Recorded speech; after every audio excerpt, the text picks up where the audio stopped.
बिस्मिल्लाहिर्रहमानिर्रहीम। अस्सलाम वालेकुम। अभी हम डिस्कस करेंगे पोस्टमार्टम एग्जामिनेशन या ऑटोप्सी के बारे में। अब देख लेते हैं what is the meaning of postmortem examination. A postmortem examination is a special type of examination of a dead body carried out under the law of the state for the protection of its citizen and to assist the identification and prosecution of the guilty. कि एक special किस्म का examination होता है जो state law के under किया जाता है या उसकी अकॉर्डिंगली किया जाता है। स्टेट लॉ एक बाकायदा जो सर्जन होगा उसको अपॉइंट करेगी और वही जो है वो पोस्टमार्टम कंडक्ट करेगा। और इसमें जो है वो सिटीज़न की भी प्रोटेक्शन है, जैसे किसी के ऊपर एक गलत एलिगेशन है या गलत इल्ज़ाम है कि इसने किसी का मर्डर कमिट किया है, तो या फिर ये कि कोई वो बंदा है जो जिसको सज़ा प्रॉपर नहीं मिल रही है, किसी किस्म का एविडेंस नहीं मिल रहा और पोस्टमार्टम से कोई एविडेंस मिल जाता है तो जो एक्चुअल पर्सन है उसी को पनिशमेंट की जाती है। तो सबसे पहले हम देख लेते हैं कि पोस्टमार्टम कब कंडक्ट किया जा सकता है। तो postmortem is conducted in case of homicidal death, यानी किसी पर्सन ने किसी को मारा हो।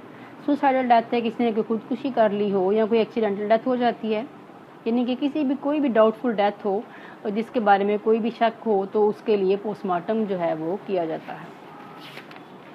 अब लीगल सिग्निफिकेंस क्या है पोस्टमार्टम के?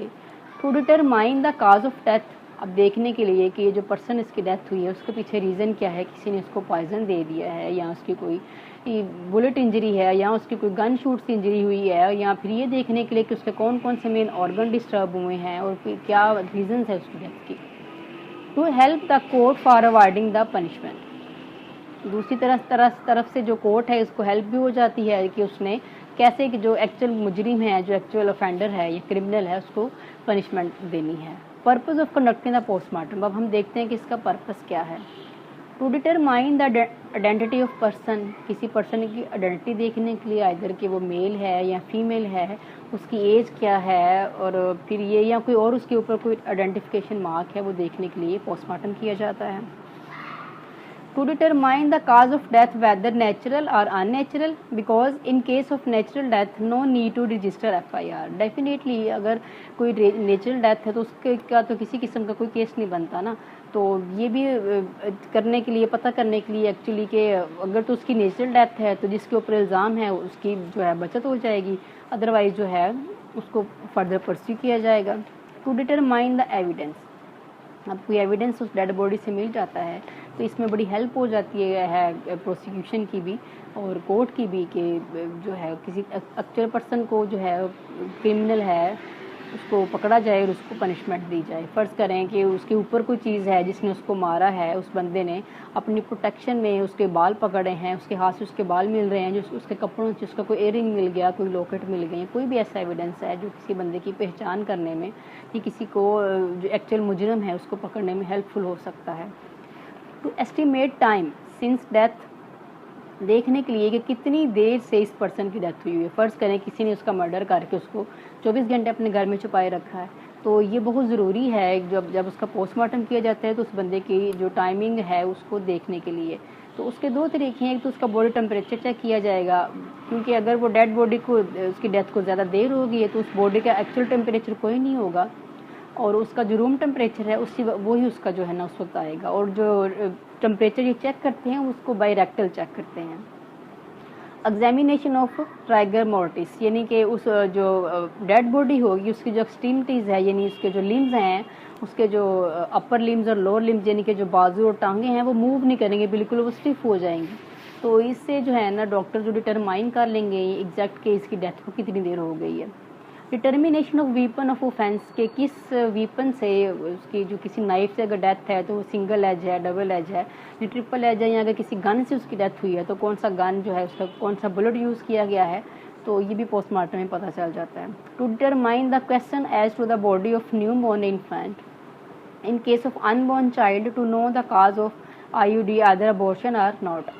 और फिर अगर कोई न्यू बॉर्न है, अगर उसकी डेथ हो जाती है तो वो चेक करने के लिए किया जा सकता है कि इसकी डेथ जो है उसकी पीछे रीज़न क्या है। अगर किसी कोई भी एक ऐसा बच्चा वो भी जो भी पैदा ही नहीं हुआ और उसकी डेथ हो जाती है, और अगर कोई किसी किस्म का डाउट हो उसकी मदर को या उसकी किसी फैमिली को, किसी भी पर्सन को, कि इस बच्चे की डेथ जो है किसी रीज़न की वजह से हुई है, तो उसका भी पोस्टमार्टम किया जा सकता है कि कहीं नहीं कहीं किसी ने उसकी मदर को कोई ऐसी पॉइजनस चीज़ तो नहीं दे दी, कोई मेडिसिन तो नहीं दे दी जिससे उसकी जो प्रेगनेंसी है वो डिसकंटिन्यू हो गई है, और या जो छोटा बेबी है, न्यू बॉर्न है, इन्फेंट है, उसकी डेथ का जो है ना वो बाइस बनी है, तो इसमें भी पोस्टमार्टम किया जा सकता है। Determination regarding human body whether composed, decomposed, any significant mark on the body or any sign of violence on the body। ये भी देखने के लिए कि बॉडी कंपोज्ड है या इतने दिन रखी गई कि वो डीकम्पोज होना शुरू हो गई है, या फिर उसके ऊपर कोई और साइन ऑफ आइडेंटिफिकेशन है, या फिर उसके ऊपर तशद्दुद का निशान है, किसी ने वायलेंस की है उस पर्सन पे पहले, फिर उसके बाद उसको मार दिया है, तो ये सब चीज़ें देखने के लिए पोस्टमार्टम किया जाता है। अब हम देखते हैं कि रिक्वायरमेंट या उसके एसेंशियल क्या है, किन किन चीज़ों का होना ज़रूरी है।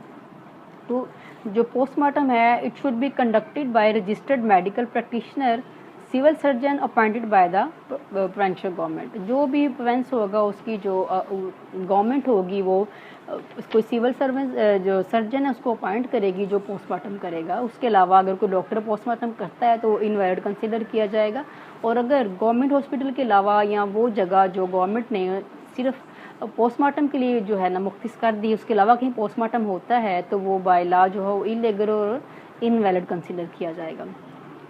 It would be conducted of the whole body. एक और ये बड़ी इंपॉर्टेंट बात है कि ऐसा नहीं अगर उसको एक गोली लगी है तो जस्ट उसी हिस्से का एग्जामिन कर लिया जाए और बाकी जो बॉडी उसको छोड़ दिया जाए। नहीं, जो पोस्टमार्टम है वो सारी बॉडी का किया जाएगा और उसकी एक डिटेल रिपोर्ट तैयार की जाएगी।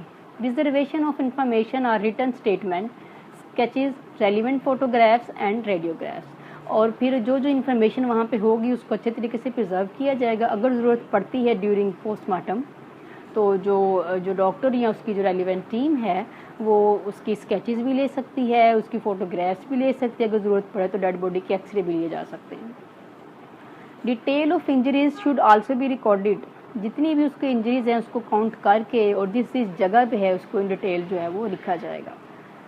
Objective medical report should be produced by authorized doctor in handwriting and typing form, mentioning the cause of death। और जो डॉक्टर होगा जिसने उसका पोस्टमार्टम जो है वो कंडक्ट किया है वो उसकी इन रिटर्न फॉर्म में एक उसकी रिपोर्ट तैयार करेगा और एक उसकी टाइप कंप्यूटराइज्ड जो उसकी रिपोर्ट है वो तैयार होगी। और जो कंप्यूटराइज्ड रिपोर्ट है just for the convenience of court and lawyers and any other person, because कुछ डॉक्टर की राइटिंग ऐसी है कि आम बंदा नहीं पढ़ सकता, तो इसलिए उसकी जो है ना वो कंप्यूटराइज्ड यानी इन टाइपिंग फॉर्म भी रिपोर्ट तैयार की जाएगी। अब हम देखते हैं कि प्रिकॉशंस क्या क्या होनी चाहिए जब पोस्टमार्टम कंडक्ट किया जा रहा है मेडिकल ऑफिसर से या उसकी टीम से, तो कौन कौन सी प्रिकॉशंस हैं। तो सबसे पहले ऑथराइजेशन बाय पुलिस और मजिस्ट्रेट इज़ कंपल्सरी। अगर पुलिस उस वक्त अवेलेबल नहीं है या ऐसा भी होता है कि पहले पेशेंट की कोई इंजरी होती है, उसकी डेथ हो जाती है और उसको फ़ौरन हॉस्पिटल लेके आते हैं, तो डॉक्टर कहता है कि इसका पोस्टमार्टम करना पड़ेगा।